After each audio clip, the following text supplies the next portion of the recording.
Hello everybody, welcome to the video. If you don't already know, I am Bria. I'm a child life intern and I am just making videos about child life because I feel like there aren't any close-up face-to-face videos like vlog style and information wise that's not like a short video posted by a hospital. So I am making those videos just to share my journey. So right now I'm in my internship and I just finished week 3 of the internship. I've been at the hospital for 4 weeks, but the first week was an orientation. So this was my 3rd week technically, but my 2nd week practically because I was gone for a week on vacation. So 3rd module for the ACLP internship curriculum. However, technically my 2nd week on the unit. I don't know, it's kind of weird. So I'm gonna take this video while I'm getting ready for the day because I am finally getting out in my new city and going to spend time with one person that I met.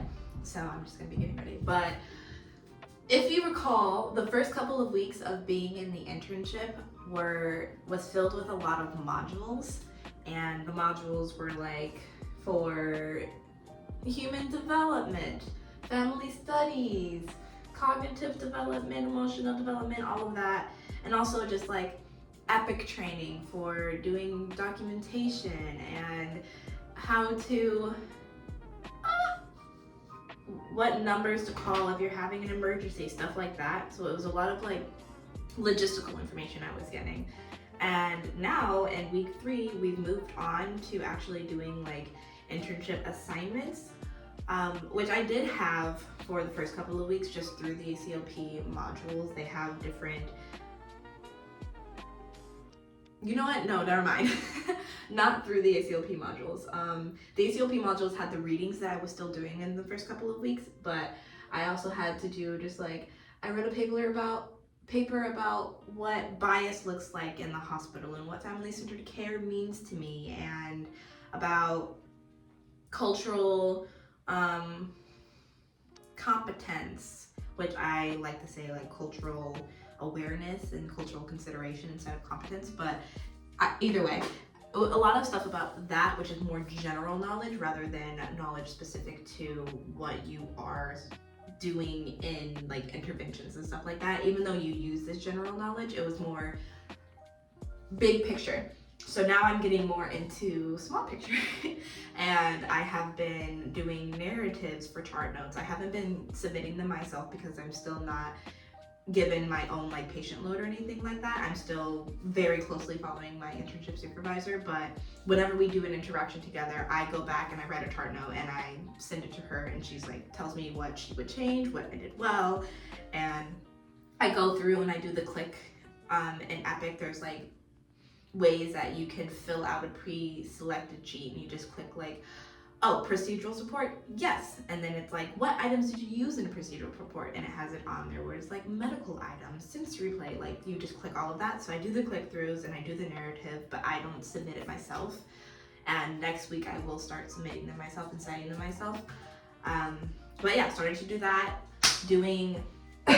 I've been doing play sessions on myself as well, but it's like I'm used to doing that because of my hospital volunteering, so I'm very used to going into a patient room, introducing myself and saying like, hey, I have some activities, would you like to, hang out for a couple of 30 minutes, half an hour, that kind of thing. I'm very used to, so I've been doing that individually. And then also I had an assignment where I needed to interview a member of the interdisciplinary team, which wasn't a child life specialist or a child life activity coordinator.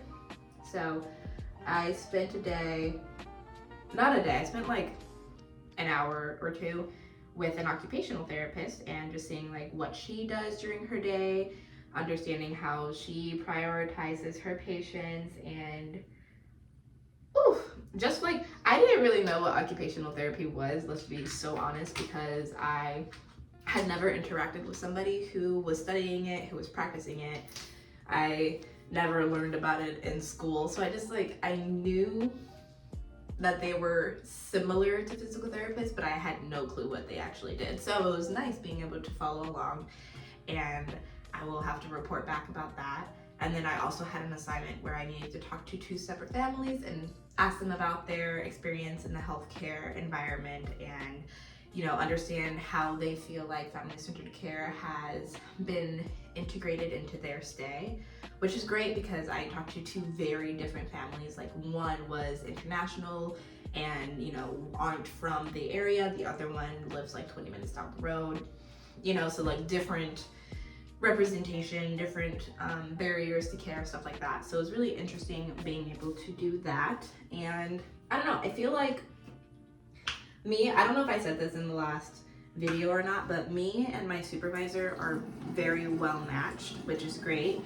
And do I need more light? No.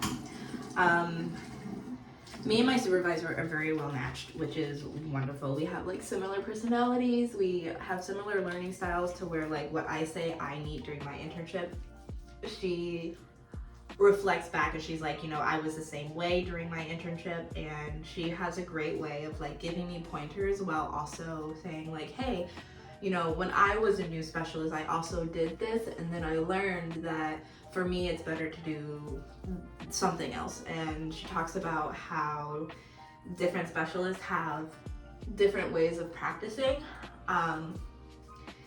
which is great to know because like, I am such a okay, that's too loud. I am such a, one size does not fit all type of person. Like I love being able to have an individual approach to things. So having her sit here and be like, hey, if this is what works for you, that's great. Just like build upon that. But also there's different ways to do it if that feels better. And that she like shows me how she charts and how she would interact in an intervention. And then she says, if this doesn't work for you, don't feel like you have to do it exactly the same way because there are other ways to do things. So I really love that about her. And it feels like whenever I think that I can do something on my own, I kind of just tell her, I'm like, hey, I feel like I can handle this. I feel like I can take the lead because I'm not really doing things on my own as in being in the room on my own, but like she'll come in with me. And if I feel like I can take the lead and talk, then she will let me, and then just chime in if she feels like they're recording. Okay, yes, I had to switch to my camera because my phone is constantly running out of storage. But anyways, yeah, so what was I saying? I don't really remember what I was saying, but at any rate, I've been able to do some more independent things, and I've been able to chart on it. And after each interaction too, we kind of just sit down and debrief on it. And she says like, what did you think about that? What was your assessment? And I'll tell her, and she'll like be like, hey, like good point, but also did you notice this? Or like, I feel like I'm actually pretty good at assessment. So that's something that I like to sit down and talk about because I love getting some positive feedback and saying like, this is what I assessed, and then for her to be like, wow, I'm glad that you picked up on that because this, that, and the other. I'm like, wow. Or even like I've gone in and talked to some families and have been able to learn new things that my internship supervisor didn't know. So it feels like I am falling into the flow of things. Okay, I need to stop talking when the water's on. But it feels like I am falling into the flow of things really naturally, and I also really enjoy my unit, which makes it kind of sad because I'm going into week 4 and there are only 7 weeks, I think, in this rotation. So it's like I'm already halfway done, and I really enjoy being on inpatient oncology, and then I'm gonna leave and I'm gonna EDECU, which I'm like not super excited to go to EDECU. So it's gonna be fine. Like I'm sure that it'll be more enjoyable than I'm thinking it is, but I just definitely really enjoy inpatient oncology. And something that stuck out to me this week was, so I had a moment this week which like I had to navigate right in the moment because I am not a certified child life specialist yet. So like there are things that like, I am able to do, but like as a student and as a resident who is new in her position, there are lines where I'm like, oh, am I stepping out of my scope of care, So I was in the room with a patient who, we were just doing an activity, and the patient had said something about their eyelashes falling out. And I was like, oh, like knowing what this patient had gone through, I knew that their eyelashes would likely come back because of the treatment that they had received. So I was just like, oh, they'll come back. And like we were talking about it, and they said something about like their eyelashes falling out, their hair falling out, and I was like, oh, that's because it's a that's because it's a fast growing cell. And they were like, what?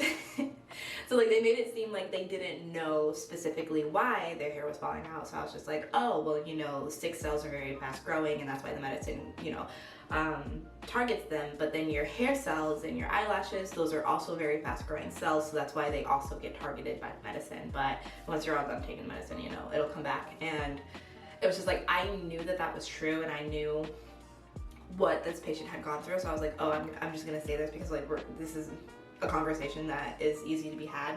And then I went back to my supervisor and I was like, hey, don't know if I should have done that. And she was like, no, that's perfectly fine. Like, I'm glad that you were, she was like, I'm glad you were able to clear that up for your patient. And so yeah, it was like cool being able to step into the role, just because when I was a volunteer, stuff like that would pop up all the time. And as a volunteer, I am not allowed to do that. So like, if I was in the room with this patient as a volunteer and they were just like, yeah, my eyelashes are falling out and I don't know why, I can't do anything about that.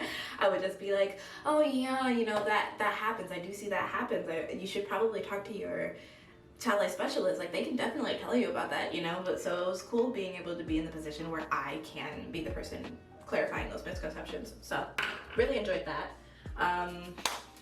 I think I'm actually gonna put on makeup today because my face has been breaking out, and I know that's like counterintuitive because you don't want your face to break out more, but the makeup that I wear doesn't make my face break out, so I'm just gonna say that. So yeah, so I really enjoyed that moment where I was able to just clear up misconceptions with the patient and then report back about it and be like, hey, by the way, it seems like this patient didn't know why their hair was falling out. And then the specialist was like, you know, we definitely have had like at least 3 people tell them why. So this is just a moment of re-education, and that's something that's just gonna happen as a child life specialist often, that you're gonna have to like reiterate what you're saying more than once. Okay. So yeah, I think that's like the main thing that really stuck out. I mean, I've had also interactions with patients where like we go in, we do the interaction, and didn't go how we felt it was gonna go. Like the education didn't go how we felt it was gonna go. The intervention didn't follow the steps we wished it had. It wasn't following the right path, or not the right path, but it wasn't following the desired path. And then we come back and we debrief on it. But I feel like I, in my education, have been told that that's gonna happen.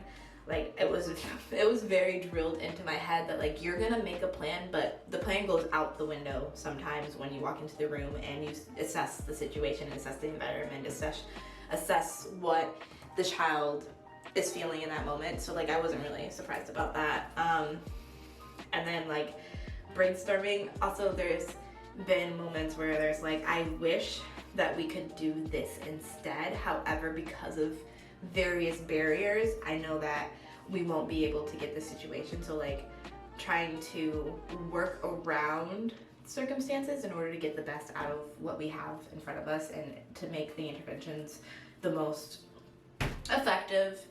I don't know, I feel like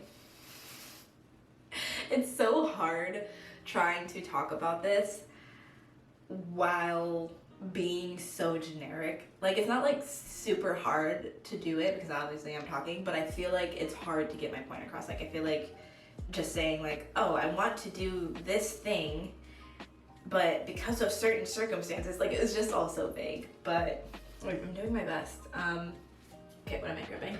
So in terms of time management, I feel like every day, my schedule is typically 9 to 5:30. And typically I try to get there at 8, especially because I did miss an entire week to go on vacation. So I want to make sure that I am getting all of my internship hours. So I am making sure that I'm going in an hour early every day, and that's basically when I do my readings, or if I'm like, I have assignments that I need to do, I do it in the morning. And then I also, built into my schedule, have a desk time at the end of the day So I feel like I'm not really doing a lot of assignments at home. And that's also just good for me because I could, you know, stay home instead of going in early in the morning and just do it at night instead and like stay up later, wake up later. But I'm not the type of person who works well at night, nor am I the type of person who works well at home, like after I just had a full day of working at the hospital. So I've been really trying to prioritize building in my work in the morning so that I don't have to come home and do anything else. Doing things on the weekend is not horrible, but it's not something that I really want to do because I just want to be able to relax on the weekend. And like today where I have plans, and tomorrow where there is something that a lot of the specialists are on my floor are doing, which I kind of want to join in on. But if I had work to do, like I wouldn't really be able to do that because I need all of my work to be done by Tuesday, and today is Saturday, so it's like I do have readings that I still have to do. But I think that just in the first weeks, because there were so many extra assignments with the modules that I had to do for hospital orientation, it was just hard to get everything done because there were so many things that needed to be done. And then I also went on vacation and I did not do any readings while I was there. So like when I came back, it was a little hard. I had to like really catch up and really push myself to make sure that I was getting everything done. But now I think that it's gonna I know it's gonna slow down a bit because we're not having as many assignments because there's more getting towards being hands-on. Okay, is this like fully blended? So it's moving towards being more clinical hands-on rather than like focusing on the readings and assignments. And even though I'm still doing the SEOP module readings, there's just less assignments that go along with it, which I love. It's great. And because it's moving more towards clinicals, it's like I feel like the schedule that I have of going in early is going to continue to be good because I'll have less to just finish, and it'll give me my weekends free to just decompress, and it'll give me my evenings free to just decompress, so I don't have to come home and like read a lot more or come home and complete an assignment. I do have some assignments coming up that are more specific to child life because I have to create therapeutic activities. I have to create like 6 of them, but then I only have to do 3, but that's throughout the entire internship. So I'm going to create 3 for this rotation, and then I'm going to create 3 for my second rotation, and then I'll probably do 2 of them now, just because I feel like second rotation is going to be harder for me with the population of patients that I'm going to see, because right now I have a lot of young patients, but when I go to the EDECU, it's going to be more patients that are adolescent and, you know, medical behavior unit patients. So I want to make sure that I am not stressing myself out. So giving myself only 1 to do that rotation instead of giving myself 2 will make it easier for me. And I also have my not my midterm, but my mid-rotation evaluation is next week, which is insane. But another thing that's not going to be a lot, I also just reminded myself that I need to do in-service evaluations. So I should probably do those today when I come back. I don't know how late I'm going to be out. Hopefully not very late. But yeah, so I feel like this, oh my god, I've been talking, oh, it's only 12 minutes. I thought that said 17. Well, 12 is still a lot. Okay, I feel like internship is going the way that I thought it was gonna go because it is very fast paced. I feel like I am zooming through the weeks, even ignoring the fact that I was gone for a week for vacation. I feel like I've just been zooming through the weeks, and I've been like throwing myself in there and trying to do as much as I can. And I am very cognizant that, you know, everybody moves at their own pace and that I do not need to be going so fast, but I want to be able to be more independent quickly, because I feel like the more independent I can get faster, the better I'll learn, because I don't want to just keep doing the same things over and over again that aren't really adding to my basic knowledge. Sorry, I started talking really fast. Oh, wait. Oh, that just reminded me. Okay. So yeah, everything's going great. Also, I went to interventional radiology the other day, and I have self-diagnosed POTS.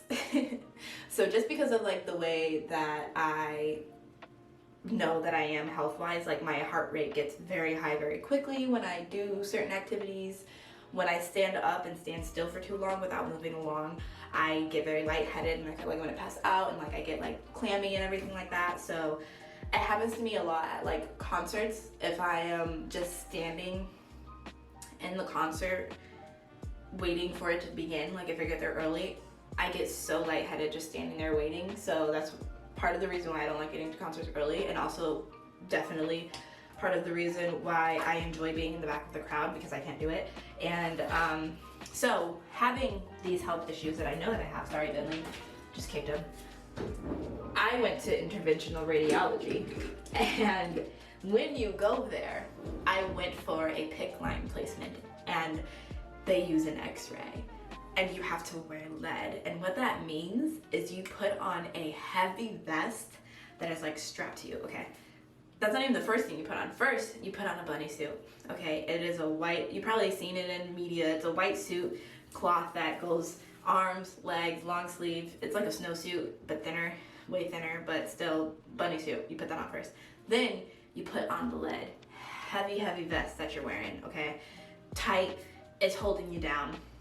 Then, because our patient was on precautions, we had to put on another outside, like yellow smock type thing. I don't even know what those are actually called. I always call them like a smock, but another one outside of it for protection. And then you're wearing covering for your hair, wearing a mask because of precautions. It's a lot.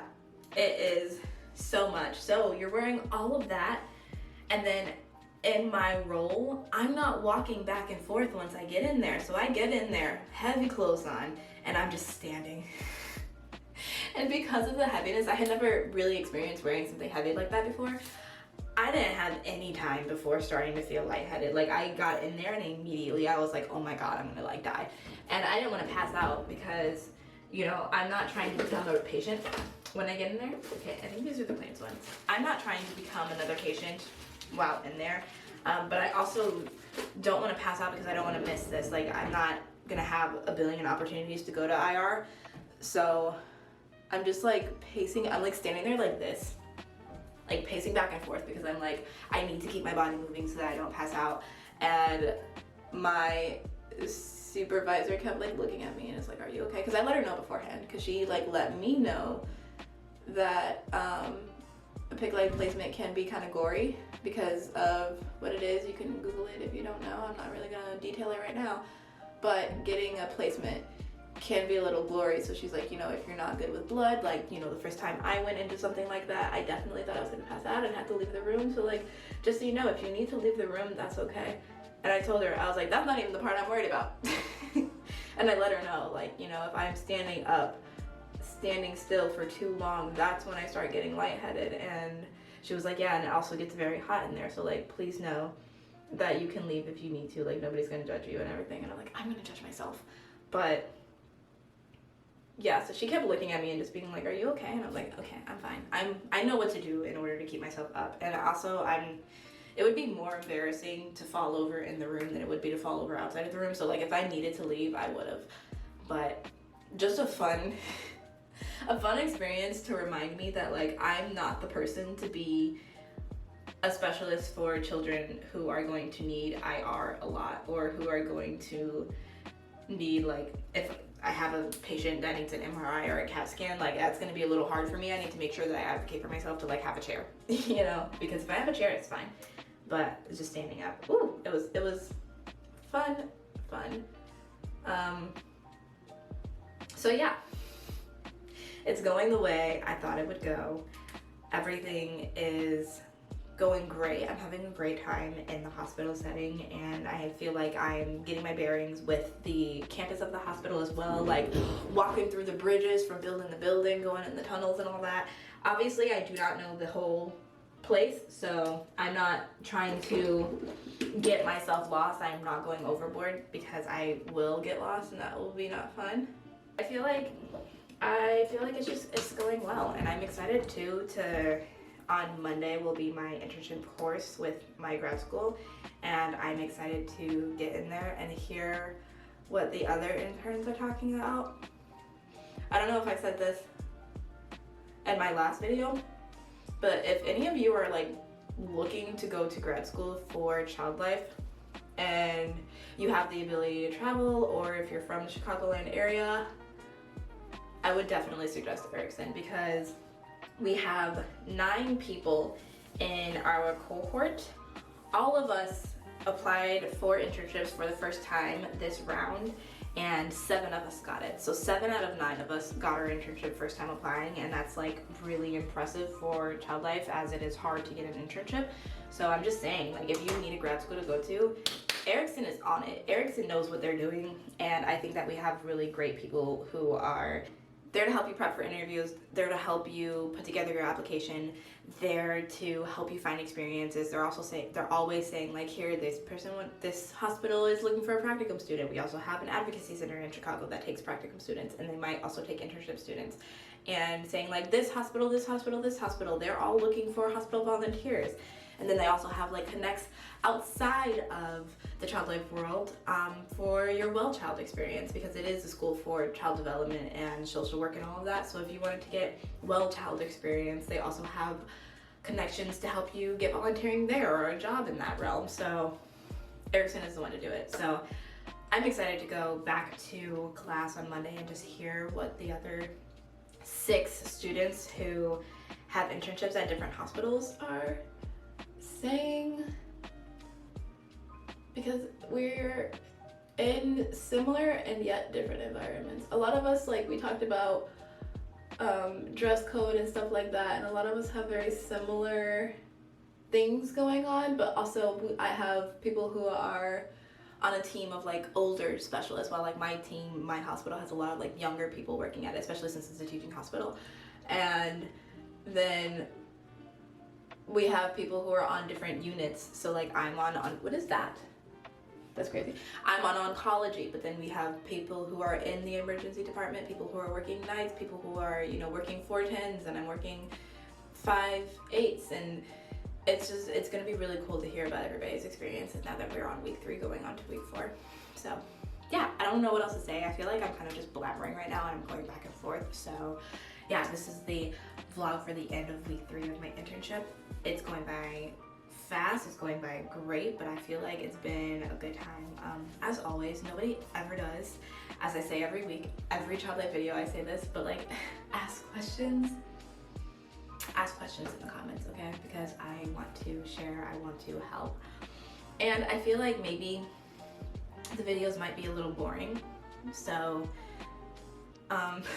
if they are, tell me what you want to see that's different, because there's only so much that I can do where I can't like take videos in the hospital, but I might be able to talk to my internship supervisor and see if like maybe there's a picture I can take where I'm taking a picture of me in the bunny suit, or taking a picture of the materials we have, or, you know, just like seeing if there's something that I can share that is not going to be inappropriate for me, also just not wanting to share what hospital I'm at. So if there is something you want to see, like, let me know. Maybe I could take a picture of our Medkin doll, because that thing is kind of scary but like kind of cool in the same way. So yeah, thank you for watching. Thanks for watching me do my makeup and hearing me talk about my experiences, because it's been a great journey and I'm excited to keep moving forward, to keep chugging along. Okay, bye.